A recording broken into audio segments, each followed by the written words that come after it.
오늘 열왕기하 19장은 이제 히스기야가 아수르 왕을 물리치는 이야기입니다. 그래서 18장에서 아수르의 그 신하 랍사게가 와가지고 히스기야의 그 신하들에게, 히스기야 왕에게 그 말을 하는 거, 저주하고 조롱하고 모욕하고 또 거짓말하고 이 모든 말들. 그래서 히스기야가 18장에서 그 모든 말들에 대해서 아무 대답도 하지 않았다. 이것이 이제 히스기야가 했던 얘기인데, 이제 이 문제를 가지고 이 히스기야는 하나님 앞에 또 그 문제를 가지고 들어가면서 그 문제를 가지고 갈 때에 특별히 이사야 선지자에게 같이 기도하기를 부탁을 합니다. 그래서 이제 왕이 선지자에게 이 지금 아수르 왕이 이러이러한 말을 했으니까 선지자가 같이 좀 기도해 달라 하는 그런 부탁을 하게 되고, 그래서 이사야 선지자는 하나님의 또 응답을 또 왕에게 전달을 합니다. 그러니까 이제 하나님께서 이제 아수르 왕이 어떤 소문을 듣게 합니다. 그래서 한 영이 있어서 소문을 듣는데 저 남쪽에 구스 왕이 이제 디르하가가 쳐들어온다 하는, 싸우러 온다는 말을 듣고 빨리 또 그를 대처하기 위해서 예루살렘 포위를 풀고 이제 물러가게 됩니다. 근데 물러가면서도 아수르 왕은 이제 편지를 보내가지고 또다시 똑같이 누가 어떤 민족, 어떤 신이 내 손에서 건졌느냐, 그렇게 아주 조롱을 하면서 히스기야에게 마지막 급박을 하는 그런 편지를 보냅니다. 그러니까 그 편지를 또 이제 히스기야가 받아서 성전에 가서 편지를 펴놓고 또 하나님 앞에 기도합니다. 하나님 앞에 이렇습니다 하고 기도를 할 때에 하나님께서 또 응답을 해 주십니다. 그래서 응답을 해 주시는 내용이 이제 20절부터 쭉 나옵니다. 그래서 오늘 우리가 이 열왕기하 19장을 바라보면서 묵상할 수 있는 것은 우리에게 들려지는 말에 대해서 어떤 말을 듣고 사느냐. 결국은 이 랍사게가 이 아수르 왕이 막 하는 말들, 그것은 저주하는 그리고 모욕하는 막 그런 말들입니다. 그래서 그 말을 들었을 때에 참 이 말로 인해서 얼마나 큰 두려움이 있느냐 하면 3절에 보면 그들이 이사야에게 이르되 히스기야의 말씀이 오늘은 환난과 징벌과 모욕의 날이라 아이를 낳을 때가 되었으나 해산할 힘이 없도다. 그런 랍사게의 말을 들었을 때 큰 두려움에 빠졌다는 것을 분명히 보여줍니다. 그래서 이 사람들이 해주는 이 세상으로부터 오는 여러 가지 말들, 우리를 두렵게 하는 말들, 거짓말로 속이기도 하고 위협도 하기도 하고 아주 이 잘못된 말들을 해주지만, 그러나 그 말들을 내가 해결을 할 수 없기 때문에 큰 두려움에 빠질 수밖에 없고, 이것을 해결할 수 있는 길은 그저 자기 혼자도 아니라 또 선지자와 더불어서 같이 기도해 주기를 바라는 그런 히스기야처럼 이제 자기도 기도하지만 선지자도 함께 기도해 달라 하는 그런 부탁을 하게 되고, 그러면 또 이사야는 그대로 하나님의 말씀을 전합니다. 6절에 이사야가 그들에게 이르되 너희는 너희 주에게 이렇게 말하라. 그래서 말을, 하나님으로부터 오는 말을 이사야 선지자를 통해서 들려줍니다. 여호와의 말씀이 너는 아수르 왕의 신복에게 들은 바 나를 모욕하는 말 때문에 두려워하지 마라. 그 말 듣고 두려워하지 마라. 하나님의 말씀을 전해주면서 사람의 말을 듣고 두려워하지 말라. 그런 얘기를 하고 그가 본국으로 돌아가게 될 것이고 죽게 될 것이다. 이것이 하나님께서 들려주시는 말씀입니다. 사람이 들려주는 말과 하나님께서 들려주시는 말씀, 이 두 가지를 우리는 잘 이해할 필요가 있습니다. 물론 이제 그냥 물러가는 이 아수르 왕이 또 말을 글로 써서 편지를 보내어서 여전히 위협을 하고 있지만, 그러나 또 하나님은 그 모든 그 사람의 말에 대해서 하나님의 말씀을 들려줍니다. 21절에 보면 여호와께서 아수르 왕에게 대하여 이같이 말씀하시기를, 이제 아수르 왕에 대해서 아수르는 어떻게 될 것이다 하는 하나님의 말씀을 히스기야에게 들려줍니다. 그래서 이 아수르 왕의 그 모든 했던 일들, 처녀딸 시온이 너를 멸시하며 너를 비웃었으며 딸 예루살렘이 너를 향하여 머리를 흔들었느니라.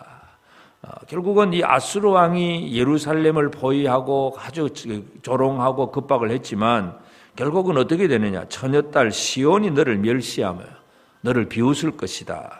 아수르 왕이 오히려 예루살렘의 비웃음거리가 될 것이다 하는 그런 말씀입니다. 그래서 아수르 왕이 했던 그 여러 가지 많은 일들이 있었지만 그 모든 것들에 대해서 하나님께서 그들을 다 멸하실 것이다. 아수르를 멸하실 것이다 하는 그런 말씀. 그래서 마저 28절에 보면 네가 내게 향한 분노와 내 교만한 말이 내 귀에 들렸도다. 그러므로 내가 갈고리를 내 코에 깨고 재갈을 내 입에 물려 너를 오던 길로 끌어돌이키리라. 이 교만한 말, 이것에 대해서 하나님은 오히려 그 코를 깨고 자갈을 입에 물려서 말도 못하게 만들고 그를 끌고 돌아갈 것이다. 하나님 그렇게 선포를 해줍니다. 이 사람의 말은, 이 아수르 왕이 전해주는 사람의 말은 일단 듣는 사람들에게는 큰 두려움이 되는 말이기도 합니다. 그런데 문제는 그 말들은 결코 성취함이 없다는 말입니다. 하나님의 말씀의 특징은 29절에 또 내게 보일 징조가 이러하니 금년에는 스스로 자라는 것을 먹고 내년에는 그것에 난 걸 먹고 제3년에는 심고 거두고 포도원을 심고 그 열매를 먹으리라. 하나님의 말씀에는 징조가 있습니다. 다시 말해서 하나님의 말씀은 그대로 이루어진다는 것입니다. 사람의 말들은 아무리 무슨 좋은 말을 해도 그렇고 또 아니면 거짓말을 해도 그렇고 위협을 하고 협박을 해도 그 말에 대해서 우리가 흔들릴 수도 있고 두려움에 빠질 수도 있지만 사람의 말은 이루어지지 않습니다. 하나님이 그 교만한 말을 꺾어버리십니다. 그러나 하나님의 말씀은 왜 능력이 있느냐? 하나님은 말씀하신 대로 이루시기 때문에 그렇습니다. 그래서 내게 보일 징조가 이러하니 그러면서 하나님의 말씀이 이루어지는 징조에 대해서까지 분명히 얘기를 하고 이 아수르 왕은 결코 예루살렘을 향하여 화살 하나도 쏘지 못하고 돌아갈 것이다 하는 말씀. 그리고 실제로 여호와의 사자가 나와서 그날 밤에 아수르 군사 18만 5천 명을 칩니다. 하루 저녁에 18만 5천 명이 다 한꺼번에 죽습니다. 그래서 일반 역사의 기록에도 보면 그날의 전염병 때문에 이 사람들이 다 죽었다. 아시리아 제국이 그렇게 멸망당해 간다는 것을 일반 역사도 그렇게 그냥 한마디로 전염병으로 죽었다. 그 정도로만 기록을 합니다. 알 수가 없는 거죠. 그러니까 천사가 여호와의 사자가 나와서 하룻밤에 18만 5천 명을 치니까 다 송장이 되어버리고 아수르 왕은 고국으로 도망갔다가 아들의 손에 의해서 이제 죽임을 당하고 그래서 이제 아수르 제국은 이로 인해서 이제 무너지게 됩니다. 그래서 오늘 우리가 이제 열왕기하 19장을 통해서 이 아침에 함께 묵상하고자 하는 것은 무슨 말을 듣고 사느냐 그 얘기입니다. 사람의 말, 이 세상이 주는 말, 어떤 이 세상의 뉴스를 들을 때에 우리 속에 두려움과 염려와 근심, 불안 막 이런 것들이 생겨날 수 있습니다. 그것 때문에 그런 두려움 때문에 어찌할 바를 모를 수도 있지만 그러나 히스기야는 그 말이 물론 두려움이 되긴 했지만 그래도 하나님의 말씀을 들으려고 하는 것 선지자를 통해서 주는 하나님의 말씀을 들으려고 했을 때에 이 히스기야는 하나님의 말씀을 들을 수 있습니다. 이것이 오늘 우리가 살펴봐야 될 문제입니다.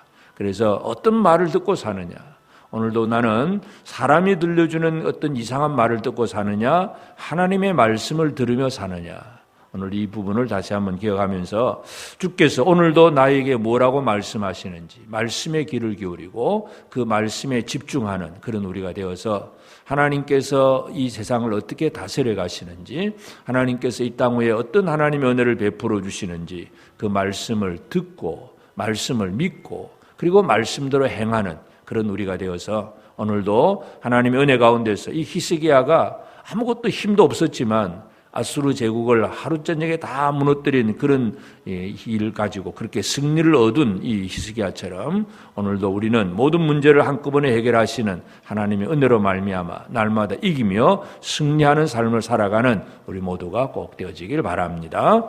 기도하십시다. 하나님 아버지 크신 은혜와 사랑을 감사합니다. 하나님 우리가 이 땅 위에서 또 이렇게 하나님의 백성으로 살고 있을 때에 사탄은 어떻게 하든지 우리를 무너뜨리기 위해서 우리를 회유하기도 하고 위협하기도 하고 유혹하기도 하고 여러 가지 급박을 주는 그런 말들을 통해서 우리에게 두려움을 주지만 그러나 그 두려움이 우리 속에 생겨났을지라도 아버지 하나님 하나님의 말씀을 듣고자 할 때에 선지자를 통해서 히스기야가 하나님의 말씀을 듣고 위로와 힘을 얻는 것처럼 하나님 아버지 저희들이 오늘도 이 아침에 주의 말씀을 듣기를 원합니다. 주님 우리에게 말씀하옵소서. 그 말씀 안에서 우리가 나아갈 길을 깨달아 알게 하시고 우리가 해야 될 일이 무엇임을 깨달아 알게 하시고 이 세상이 아무리 우리에게 두려움과 위협을 준다고 하더라도 온 세상을 주관하시는 이는 하나님이심을 다시 한번 깨닫고 오직 하나님을 신뢰하며 나아가는 저들의 삶이 되기를 원합니다. 히스기야와 같은 그 신앙이 오늘 우리의 신앙이 될 수 있도록 주께서 복을 내려주시고 우리의 귀가 오직 하나님의 말씀에 대해서 이 귀가 열려질 수 있도록 주께서 은혜를 더하여 주옵소서. 이 아침에 깨어 기도하는 사랑하는 성도들 심령 속에 함께 하시고 우리의 기도를 들으시고 우리에게 말씀하시는 하나님 주의 음성을 듣고 살아가는 복된 삶을 우리 모든 성도들이 살아가도록 도와주옵소서. 하나님 아버지 하루하루 매일매일의 삶 속에서 늘 주의 음성을 들으며 아버지 하나님 이 세상이 주는 여러 가지 잘못된 그러한 뉴스를 듣고 흔들리는 자가 아니라 말씀으로 인하여 든든히 선 하나님의 백성들이 될 수 있도록 도와주옵소서. 이 시간 비는 사랑하는 성도들의 모든 기도를 주께서 들어 응답해 주옵소서. 이 나라 이 백성들 이 민족 위에 하나님 은혜 베풀어 주시고 한국교회가 이 민족을 살리고 우리 재건교회가 이 시대에 하나님의 영광을 드러낼 수 있도록 우리를 들어 사용하여 주시옵소서. 모든 것 감사하옵고 예수님의 이름으로 기도드리옵나이다. 아멘. 하늘에 계신 우리 아버지의 이름을 거룩하게 하시며 아버지의 나라가 오게 하시며 아버지의 뜻이 하늘에서와 같이 땅에서도 이루어지게 하소서. 오늘 우리에게 일용할 양식을 주시고 우리가 우리에게 잘못한 사람을 용서하여 준 것 같이 우리 죄를 용서하여 주시고 우리를 시험에 빠지지 않게 하시고 악에서 구하소서. 나라와 권능과 영광이 영원히 아버지의 것입니다. 아멘.